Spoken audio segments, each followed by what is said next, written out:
नमस्कार, मैं धर्मेंद्र कुमार प्रगति क्लासेस की यूट्यूब चैनल में आप सभी का बहुत बहुत स्वागत। बात करेंगे Pragati classes current affairs test series क्रमांक 3। इसमें भी काफ़ी महत्वपूर्ण क्वेश्चन लिए गए हैं जो करंट अफेयर से संबंधित हैं। तो देख लेते हैं। पहला क्वेश्चन है, हिदाया चक्रवात किस देश को अधिक प्रभावित किया? हिदाया चक्रवात ने किस देश को अधिक प्रभावित किया?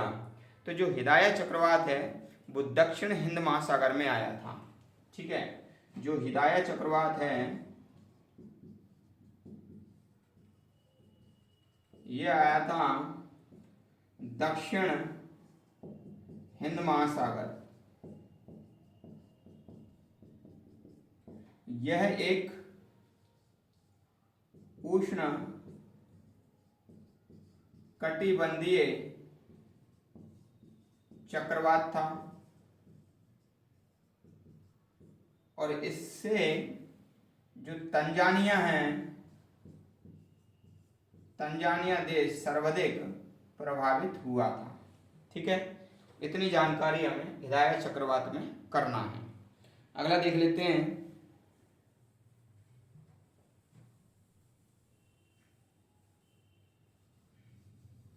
अगला प्रश्न है, सिंकुन ला सुरंग।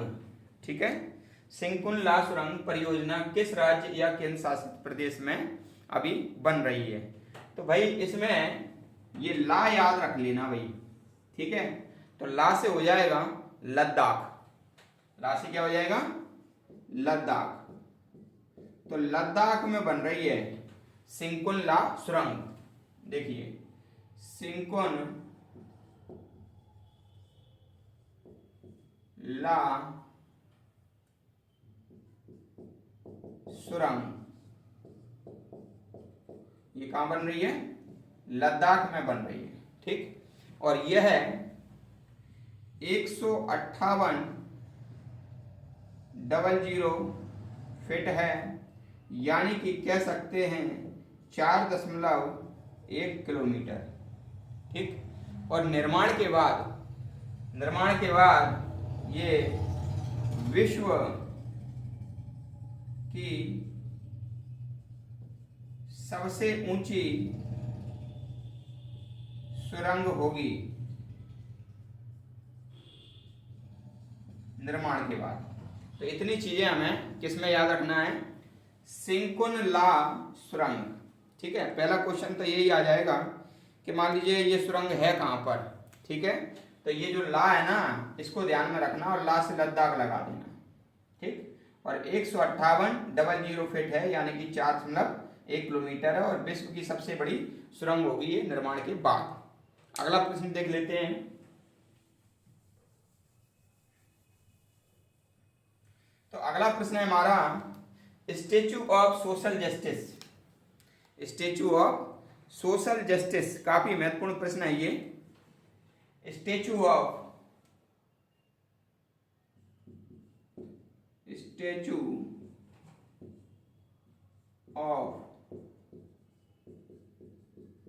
Social justice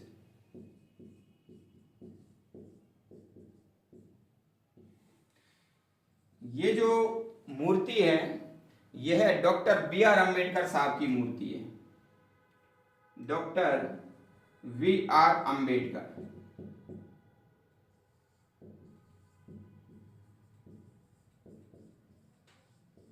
doctor V R Ambedkar साहब की ये मूर्ति है और यह मूर्ति आंध्र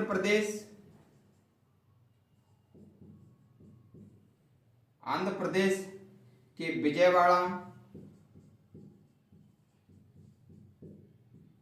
के स्वराज मैदान, आंध्र प्रदेश के विजयवाड़ा के स्वराज मैदान में बन चुकी है और यह जनवरी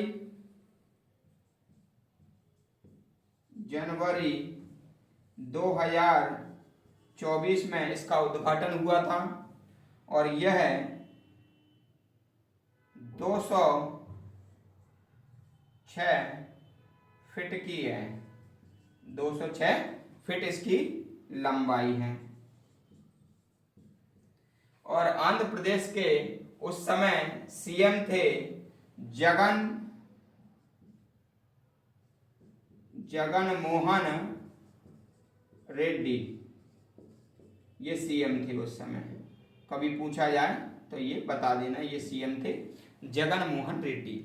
और ये है वर्तमान में अंबेडकर साहब की सबसे बड़ी मूर्ति मानी जाती है।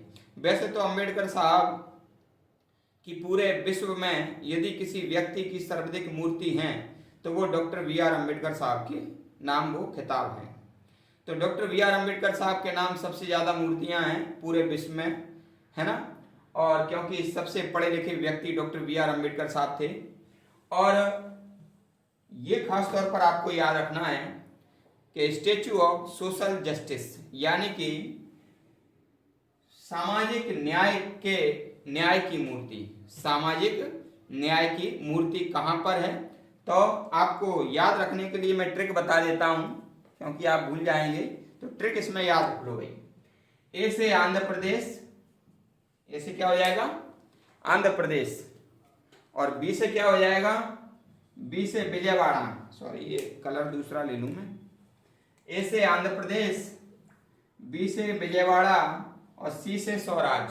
तो ये तीन चीजें याद रखना कि ये कहां पर है, तो ए बी सी याद रखना। ए से आंध्र प्रदेश, बी से विजयवाड़ा और सी से स्वराज, सी से स्वराज।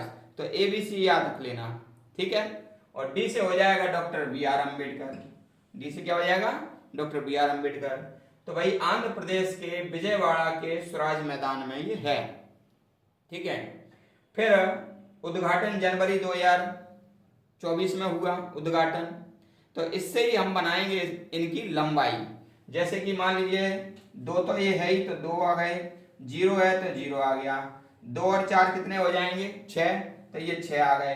तो 2024 में उद्घाटन हुआ तो 4 और 2 जोड़ देंगे तो 6 बन जाएगा।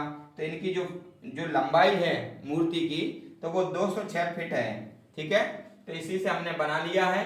तो स्टैच्यू ऑफ सोशल जस्टिस, चूंकि अम्बेडकर साहब का जो कोट का रंग है वो नीला था और आसमान का रंग भी नीला है और वो समानता का प्रतीक है, इसलिए सामाजिक न्याय के नाम से उनकी मूर्ति बनाई गई, ठीक है।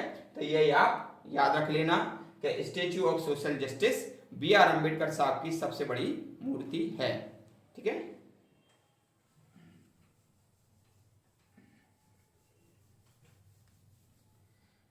अगला क्वेश्चन हम याद रखेंगे, क्लाउडिया शिनबाम किस देश की महिला राष्ट्रपति हैं, ठीक है। तो याद रख लेना, ये शिनबाम में याद रख लेना माँ, ठीक है। तो माँ से हो जाएगा मैक्सिको, माँ से क्या हो जाएगा मैक्सिको। तो ये मैक्सिको की राष्ट्रपति हैं, राष्ट्रपति महिला राष्ट्रपति। 200 वर्षों में पहली महिला राष्ट्रपति, पहली महिला राष्ट्रपति बनी है ये क्लाउडिया शिनबाम। मां से हो जाएगा मैक्सिको, याद रख लेना।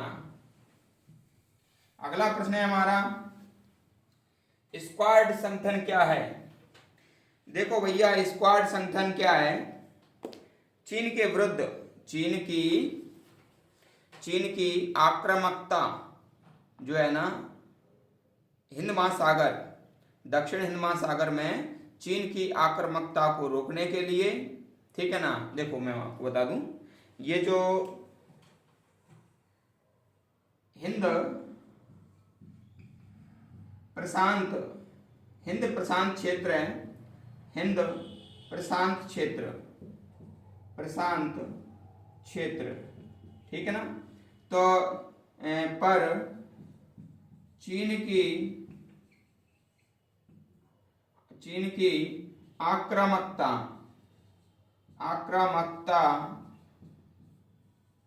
पर अंकुश लगाने के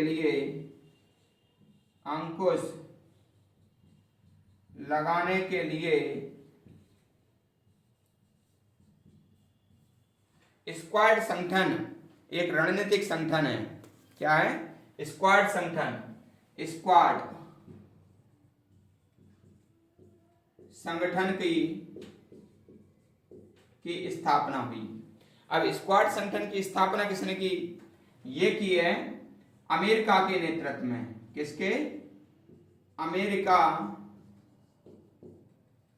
के नेतृत्व में ऑस्ट्रेलिया,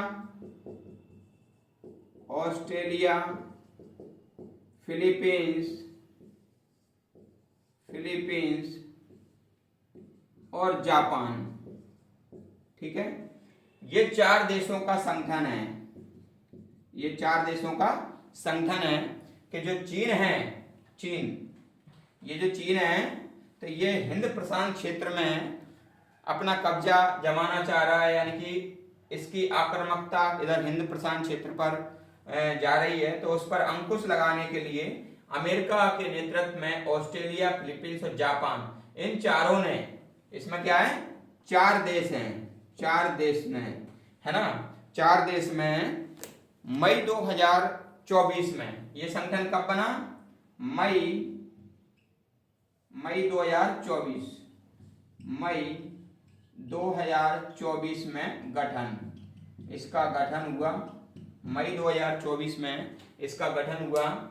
ये स्क्वाड संगठन का कभी भी पूछ लेंगे, स्क्वाड संगठन का गठन कब हुआ, इसमें कौन कौन से देश हैं और ये किसके खिलाफ है? ये चाइना के खिलाफ है। तो ये याद रख लेना भैया। ठीक है, काफी इंपोर्टेंट है और इसको याद करने की हम ट्रिक भी बता देते हैं। इसकी ट्रिक है ये वाला, ट्रिक याद रख लेना। क्या रखोगे ट्रिक में याद? आ फिजा, फिजा, बस ये है स्क्वाड, ये है स्क्वाड। आ से हो जाएगा अमेरिका, आ से हो जाएगा ऑस्ट्रेलिया, फी से हो जाएगा फिलीपींस, जा से हो जाएगा जापान। ठीक, तो ये चारों हो जाएगा आ फिजा, आ फिजा। ठीक है, याद रख लेना ये ट्रिक, आ फिजा। अगला है हमारा 18वीं लोकसभा का प्रोटेम स्पीकर किसे नियुक्त किया गया? ठीक है, तो भर्तृहरि मेहताब को, भर्तृहरि मेहताब 18वीं लोकसभा के प्रोटेम स्पीकर थे। ठीक है, प्रोटेम स्पीकर मतलब होता है अस्थायी अध्यक्ष। प्रोटेम स्पीकर का मतलब क्या होता है?